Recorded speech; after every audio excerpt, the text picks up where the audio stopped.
Some people say the war is over. But in the valley, where hunger raged and shadows gathered, they knew that was a lie. War doesn't end, it just waits. And when it comes, it will need a hero. Or something that was once a hero. A girl with a knife and a warrior with broken bones. Their story is not about victory, but about learning to fight again, even when you've forgotten how to breathe. The marketplace reeked of sweat, blood, and roasted peppers when the mob found him. They poured around the fountain like floodwater, boots splashing in puddles left by the morning's rain. First came the curses, rough, drunken syllables that slapped against stone walls. Then came the fists, and finally, the dull thud of wood on flesh. The warrior lay curled on the ground, armor stripped to the waist, skin mottled with bruises the color of storm clouds. Someone had split his lip. Blood traced a crimson ribbon down his chin and pooled in the dust. Each kick lifted a puff of grit that clung to his sweat-slick hair. He didn't make a sound. Not anymore. Whatever pride had once straightened his spine had been beaten into silence. The crowd surged, shoulder to shoulder, a single beast with 100 mouths. "Thief!" a fishmonger screamed, waving a rusted hook. "Spy!" answered a baker, flour still whitening his forearms. They wanted a confession. They wanted flesh. They wanted to feel righteous. None of them noticed the girl until she stepped into the circle, bare feet, ragged tunic, hair like midnight tangles. She was no more than 14 summers, but her eyes held the stillness of deep water. In her right hand she carried a kitchen knife small enough to hide in a sleeve, yet large enough to make the nearest man step back. Her left hand was fisted so tightly her knuckles glowed. "Leave him," she said. Her voice cracked on the last syllable, but it cracked like a whip all the same. A hush rippled outward. The baker lowered his rolling pin. The fishmonger's hook wavered mid-air. Even the warrior lifted his head a fraction, one swollen eye slitting open to regard this scrap of defiance. Someone laughed, sharp, incredulous. "You want to die for a drunk, little mouse?" The girl didn't flinch. She planted herself between the warrior's broken body and the mob's shadow, knife angled low. Her heart hammered so hard she tasted iron, but her grip never wavered. "He's not a drunk," she said. "He's a man." A pause, brittle as frost. The warrior's breath rattled. Each exhale stirred the dust beneath his cheek. Each inhale sounded like gravel scraping metal. Yet in that breath was something the crowd hadn't expected. Gratitude. Not for the pain, but for the girl who dared to name his humanity when everyone else wanted to erase it. A burly farmer stepped forward, boot raising. The girl's knife flashed, a glint of cheap steel catching the noon sun. She didn't thrust. She simply held the blade steady, tip aimed at the farmer's knee.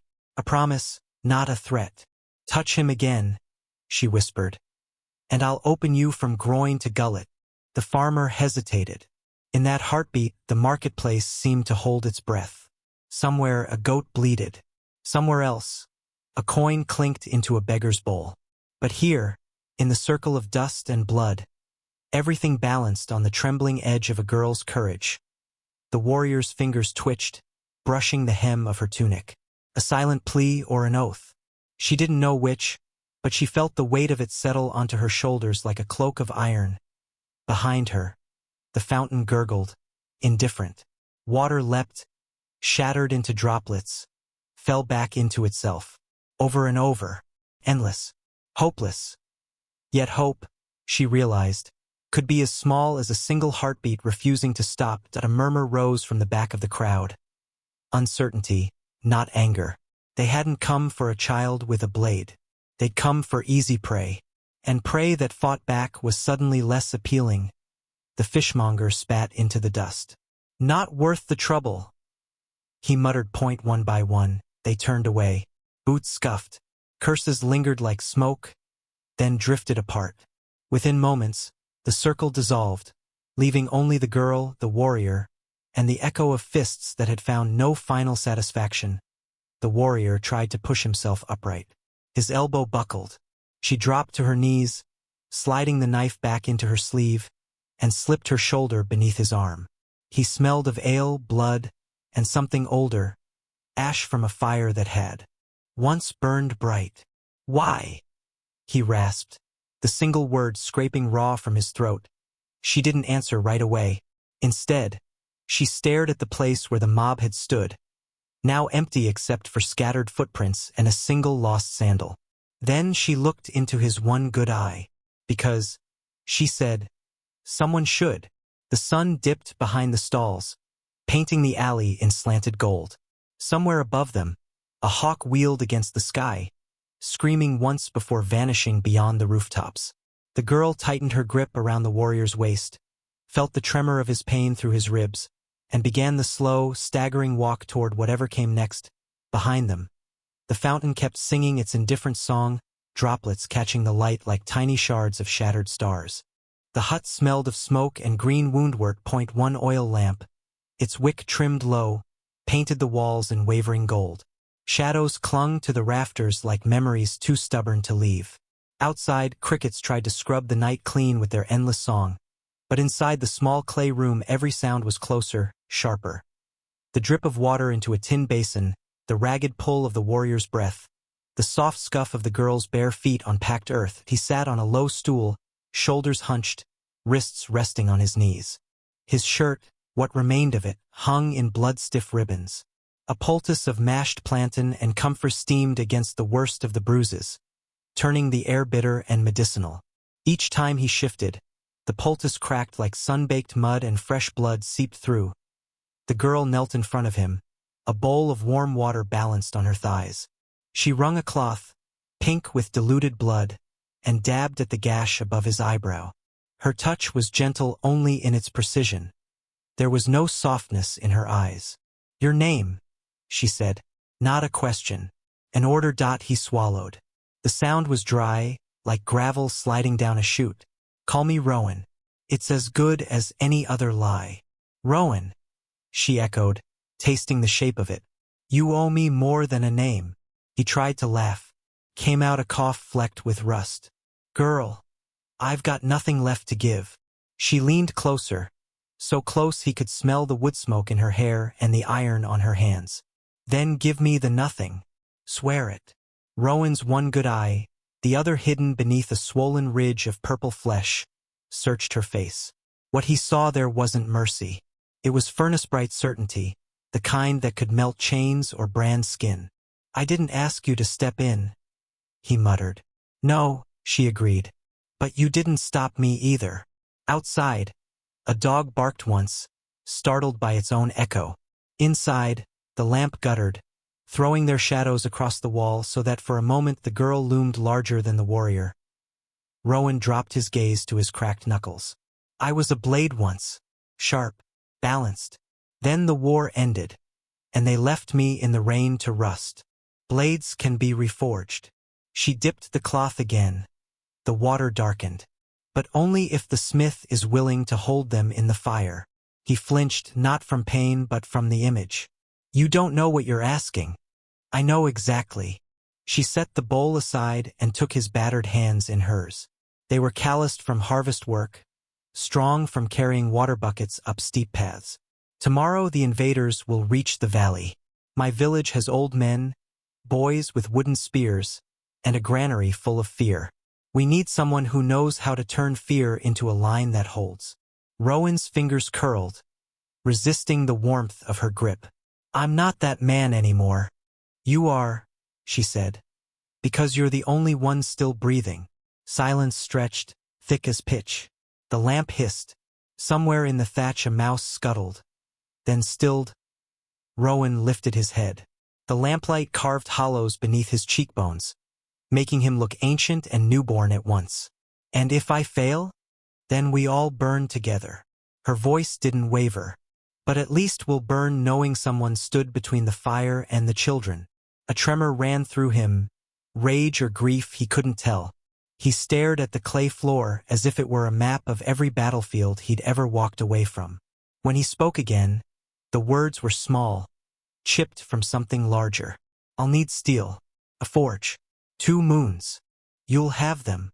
She released his hands and rose. From a peg on the wall she took a leather thong threaded with a single blue bead. She pressed it into his palm. My mother gave this to me the day I learned to walk. It's the color of the sky after storms. Wear it so you remember what you're fighting for. Rowan closed his fist around the bead. It was warm from her skin, smooth as river stone. For the first time in years, something inside him shifted. Not healed, not yet, but realigned, like a bone snapping back into place. He stood, swaying slightly, the hut tilting around him. The girl steadied his elbow, her grip surprisingly steady. When he looked down at her, he saw not a child but a commander in miniature, fierce enough to turn the tide of a war she hadn't started. I swear, he said, the words tasting like blood and iron. I will stand between the fire and your children, and if I fall, I'll fall facing the flames. Outside, the crickets paused, as if listening. Inside, the lamp steadied, its flame burning cleaner, brighter. The girl nodded once, sharp as a blade kissed by the whetstone. Then begin tonight, she whispered, because tomorrow the storm arrives, and the valley will need every shard of steel we can forge. Rowan touched the bead at his throat, felt the pulse beneath it match the rhythm of his own battered heart. For the first time since the last war ended, he didn't feel empty. He felt chosen, and somewhere beyond the hut's walls, the wind picked up, carrying the scent of pine and distant thunder, like the world itself leaning in to listen to a promise that might yet remake it. Frost crept down from the mountains the way fear creeps into dreams, silent, pale, and impossible to outrun. Rowan marked the moons by the color of the sky, 3 full cycles of iron-gray dawns bleeding into bruised twilights. Each morning he woke before the roosters, shoulders stiff from sleeping on the packed earth floor of the smithy, and each night he fell asleep with the clang of hammer on anvil still ringing in his bones. The girl, Mira, she had finally told him, was always there first, feeding kindling to the forge until the coals glowed like a dragon's eye. The smithy had once been her grandfather's. Its roof sagged, its bellows wheezed, but its bones were good, thick beams blackened by decades of smoke. An anvil chipped along one edge like a veteran's smile. Rowan rebuilt what he could. New leather on the bellows, fresh clay around the firepot, and coaxed the old forge into singing again. When the first blade emerged, long and narrow as winter moonlight, Mira tested its balance against her palm and nodded once. Approval from her was harder than steel. They worked in rhythm. He swung the hammer, she turned the blade. Sparks burst between them like tiny comets. Sweat ran down his spine, tracing scars he refused to explain. She never asked. Instead she counted strikes. 7, 8, 9, until the metal sang the note she wanted. Then she quenched it in a barrel of snowmelt, steam hissing up to kiss the rafters. Between heats they talked in fragments.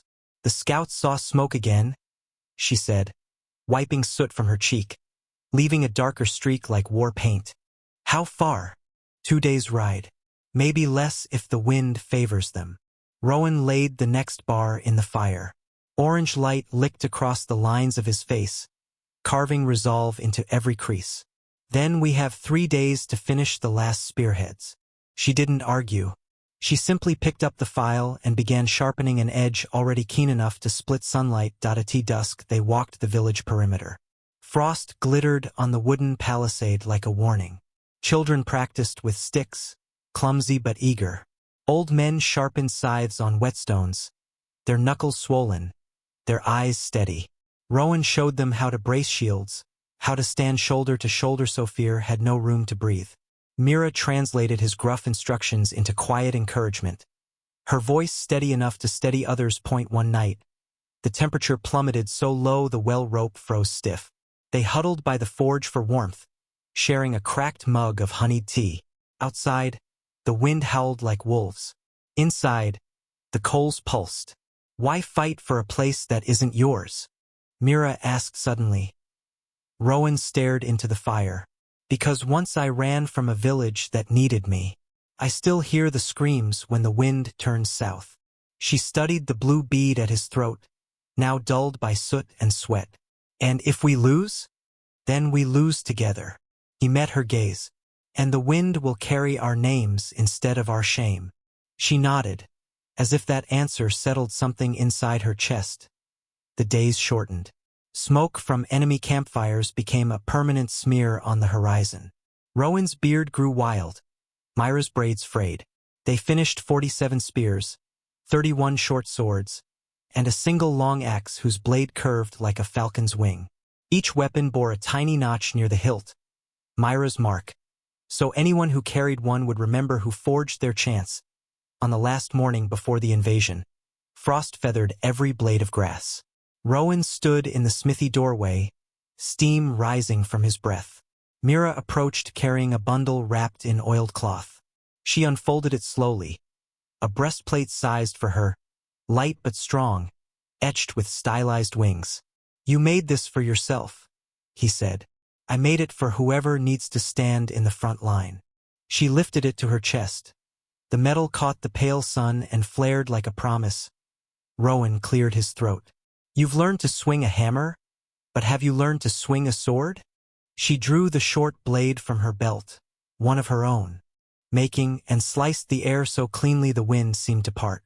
"Ask the scarecrow in the north field. He's missing his head."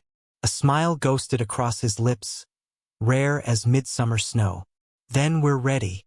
They spent the final dusk walking among the villagers. Women tied red ribbons to spear shafts for luck.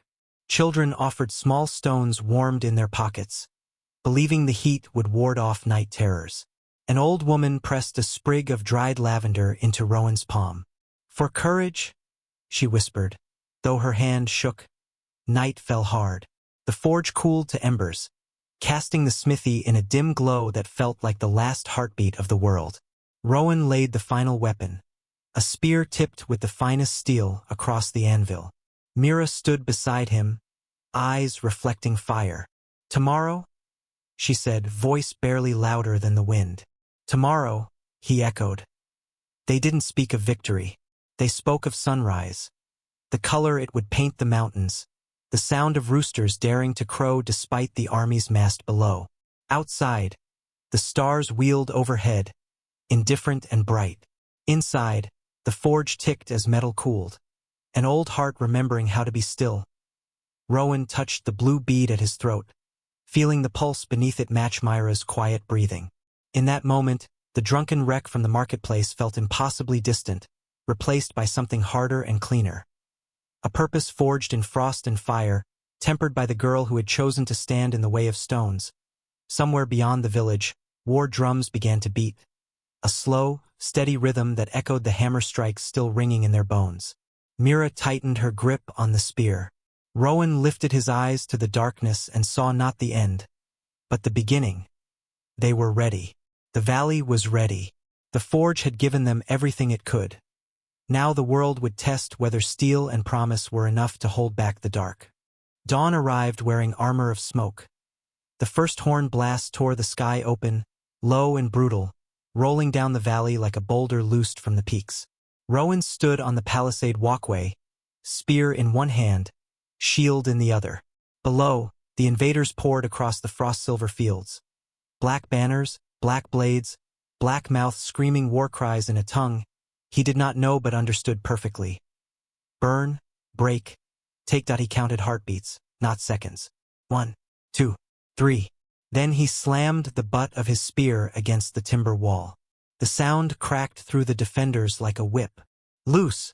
Arrows hissed overhead, a flock of iron-tipped birds. They fell among the front rank with a sound like hail on a tin roof. Men dropped, but more surged forward, trampling their own dead. The second wave carried scaling ladders. Myra stood 2 paces to Rowan's left, feet planted so wide her boots squeaked on the frosty planks. She had strapped her small kitchen knife to the end of an ash pole, an ugly spear, but hers. Her knuckles were white around the shaft. When the first ladder thudded against the wall, she did not wait for orders. She rammed the makeshift spear down through a gap in the palisade, felt it punch into something soft, heard a gurgling scream that bubbled up and was gone. Rowan's world narrowed to angles. The angle of an incoming blade, the slope of a ladder, the tilt of a shield.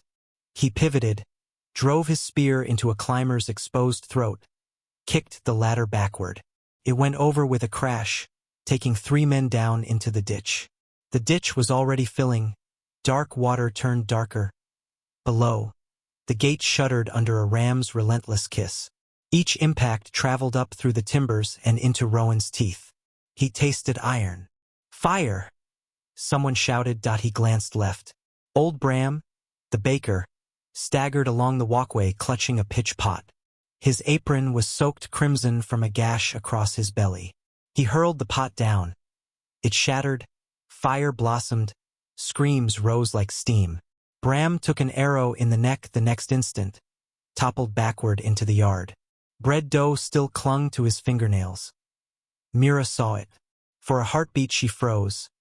Bram, who had taught her to braid dough into sun shapes. Then the freeze shattered. She screamed, not in fear but in fury, and slammed her spear down again and again, stabbing until splinters flew and the pole snapped. She hurled the broken shaft away, snatched a fallen axe, swung it in a wild arc. The blade bit deep into the shoulder of a man trying to crest the wall. He fell backward, taking 2 comrades with him. Rowan moved to her side, shoulder to shoulder like plates on scale armor. Left flanks thinning. He shouted over the din, "Hold the right."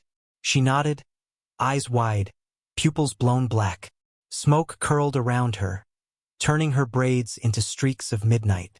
Somewhere below, a child wailed, thin, piercing. The sound cut deeper than any blade. The ram struck again. The gate groaned. A long splinter leapt free, spinning like a thrown dart. Rowan felt the wall itself shiver. He looked down. Through the smoke he saw the invader captain. A tall man in wolf pelt cloak, helm crested with raven feathers. The captain lifted his sword and pointed it straight at Rowan. A promise etched in steel. Rowan bared his teeth. He slung his shield across his back, gripped his spear two-handed, and vaulted down the inner ladder into the yard. Mira followed without hesitation. They landed hard, rolled, came up running. The yard was chaos. Chickens flapping, goats scattering, men and women stumbling beneath the weight of wounded. The gate bulged inward with each blow. Dust and frost mingled in the air like ash. Rowan grabbed the nearest 2 defenders. A freckled boy barely old enough to shave and a woman whose left arm hung useless.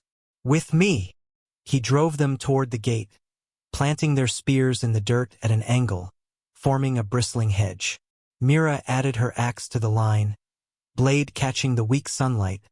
The final blow came like thunder. Wood splintered, iron hinges screamed. The gate burst. Inward, and through the breach poured a tide of black helms and drawn swords. Rowan met the first man with a roar that tore from somewhere deeper than his lungs. Spear met shield, shield met flesh. He felt the shock travel up his arms, felt the spearhead punch through mail, felt the warm spray across his face. He wrenched the weapon free and swung the butt into the next man's knee. Bone cracked. Beside him Mira fought like a storm given form. The axe rose and fell, each arc carving space for another heartbeat. Her cheeks were streaked with soot and tears, but her mouth was set in a line so hard it looked carved from flint. For one impossible minute the breach held. The defenders wedged themselves shoulder to shoulder, a living dam against the flood. A farmer took a spear in the gut but kept his grip on the shaft, dragging the invader down long enough for his wife to drive a pitchfork through the man's visor. A child darted between legs, stabbing at ankles with a kitchen knife. Then the tide surged higher. Rowan felt something punch his side, hot, then cold. He staggered, looked down. A crossbow bolt quivered in the leather just above his hip. Blood welled, dark and thick. He snarled, snapped the shaft off and kept fighting. Mira saw. For an instant their eyes locked over the chaos, hers wide with terror, his burning with refusal. She mouthed something he couldn't hear. He answered with a nod. Not yet, not here. Overhead, smoke boiled into the pale sky, carrying the scent of burning thatch and burning hope. Somewhere a drum kept beating, slow and relentless, counting down the moments until the gate cracked wider. Rowan planted his feet wider, felt the ground tremble beneath the weight of the next charge. He tightened his grip on the spear, felt the blue bead at his throat pulse like a second heart. Mira stepped closer, shoulder brushing his. The invaders formed a new wedge, shields locked, feet pounding. The captain's raven feather crest bobbed at the center, a black flame. Rowan drew a breath that tasted of smoke and blood. He lifted his spear, not in salute but in promise. Mira raised the axe. Behind them the village held its breath. The world narrowed to a single heartbeat before the clash. And in that heartbeat, the torch on the gatehouse guttered, threw sparks like dying stars, and went out, leaving only the dim glow of embers and the cold certainty that the next sound would either be the gate giving way or the valley rising to meet its fate. The valley held its breath. Smoke drifted in slow coils, the last sigh of a battlefield that had screamed itself hoarse. Snow, fallen since dawn, lay streaked crimson and ash-gray. Shield bosses glinted like broken moons. The black standard of the invaders, once proud, once unstoppable, lay trampled in the mud, its raven feathers plucked clean by the wind. Rowan stood at the shattered gate, spear planted but down in the churned earth. Blood ran from a cut along his hairline, tracing the old scar tissue until it dripped off his jaw, tap, tap, onto the blue bead at his throat. The bead was cracked now, but still blue. Sky after storm, promise after pain. His chest heaved once, twice, then steadied. Around him, the surviving defenders leaned on pikes and pitchforks, too stunned to cheer. The only sound was the soft hiss of falling snow and the ragged chorus of their breathing that he turned, across the yard, beneath the half-collapsed arch of the granary. Mira knelt beside the body of the freckled boy who had fought with a baker's rolling pin. The boy's eyes were open, fixed on a sky he would never taste again. Mira closed them gently, then pressed her forehead to his. Snowflakes melted against her skin, or maybe they were tears. No one could tell. Rowan crossed the distance in slow, measured steps. Each footfall crunched through the crust of blood and frost. When he reached her, he lowered himself to one knee. Neither spoke. Words felt too small for the space between them. A horn sounded in the distance. A single, mournful note from the retreating remnants of the invader host. Somewhere, a horse screamed and was abruptly cut off. The war was not over, but this battle, this breath, belonged to the valley. Mira lifted her head. Her face was streaked with soot and salt, her braids half undone, strands of midnight plastered to her cheek. She looked older than the girl who had once stepped between a mob and a broken man. She looked like the valley itself. Scorched, scarred, still standing. Rowan extended his hand, palm up, calluses split, blood dried brown in the creases, but the hand was steady. She placed her own smaller, raw, blistered from axe haft and shield rim, into it. Their fingers laced without hesitation, as if they had always belonged that way. Behind them, the gatehouse timbers groaned in the wind, a last protest against the battering they had endured. One final chunk of chard wood broke free and tumbled to the ground, sending up a small cloud of ash that settled over them like blessing or burial. The woman's voice rose in a cracked, defiant cheer. Another joined, then another, until the survivors found enough breath to lift a ragged shout that rolled up the valley walls and echoed back as something resembling victory. But Rowan and Mira did not join them. They simply knelt in the snow, holding on, breathing the same cold air that tasted of smoke and pine and survival. Rowan's eyes found the boy's still face. "He stood the line," he said, voice rough as gravel. "They all did," Mira answered. She brushed a flake of ash from the boy's cheek, then looked up at Rowan. "And so did you." He shook his head, the movement slow, weary. "Not alone. Never alone." Snow continued to fall, gentle now, soft as forgiveness. It covered the dead with white shrouds, turned broken shields into pale mounds, hushed the groans of the wounded. Somewhere a child laughed. High, incredulous, the sound of life insisting on itself. Rowan rose, bringing Mira up with him. Together they turned toward the heart of the village. Fires still smoldered where roofs had collapsed, but other fires, new ones, were already being kindled in salvaged hearths. Women stirred pots over open flames. Men dragged timber to shore up the breach. Children collected arrows from the snow to be straightened and reused. The ordinary rhythm of living reasserted itself, stubborn as spring to the well, An old man clutched a dented helm to his chest. Tears carved clean tracks down his soot-blackened face. When he saw Rowan, he lifted the helm in salute. Rowan returned. Fist to heart, but it was Mira the old man embraced first, as if she were the true guardian returned. They walked on, past the blacksmith's shed where the forge still glowed faintly, past the baker's doorway where the smell of fresh bread, miraculous, defiant, began to rise. Every survivor who met their eyes dipped their head, not in subservience but in recognition. These two had stood between them and the dark Dotati, the edge of the square, beneath the broken statue of the harvest goddess. Rowan stopped. He reached into the pouch at his belt and drew out the blue bead. It was cracked clean through, yet the color held deep, impossible sky. He pressed it into Myra's palm and closed her fingers over it. "Your debt is paid," she said softly. "No," he replied. "It's only just begun." Behind them, the sun broke through the thinning smoke, casting long gold bars across the snow. Where light touched blood, it looked less like defeat and more like seeding. Somewhere a lark dared a single tremulous note. Mira looked up, eyes reflecting the sudden blaze of sky. "Then let's build the next line," she said. "Stronger." Rowan smiled, small, cracked, real. Together they walked toward the rising sun, footprints side by side. One warrior once lost, one girl who had never surrendered, and between them a valley learning how to breathe again.